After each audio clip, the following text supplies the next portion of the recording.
Hi, good day guys, I'm Altus Kapp, head professional at Scratch Golf, Niza, South Africa. Just a little success story here. There's obviously lots of ways to swing the golf club, and there should be lots of reasons why you would want to change certain things, not just because of how it looks, but because of what it's actually affecting. So I've got a student here, this is 6 weeks that we've been working on, and you can see the two different positions at the top of the golf swing. Obviously the one on the left, you can see the shaft plane has gotten super steep or very upright, and you can see how flatter the shaft plane is lying, which will make the delivery of the downswing a lot easier.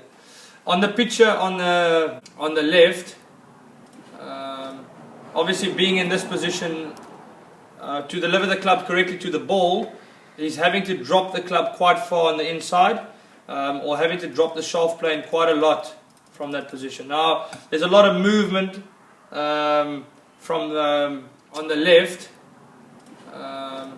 Obviously being in this position, to deliver the club correctly to the ball, he's having to drop the club quite far on the inside, or having to drop the shaft plane quite a lot from that position. Now there's a lot of movement from the top of the swing, obviously moving back down on the downswing, and you can see every now and then that club is getting quite far stuck behind him, and is actually moving his pelvis more towards the golf ball, because the shaft plane is having to move from being so upright to being dropped quite far on the inside.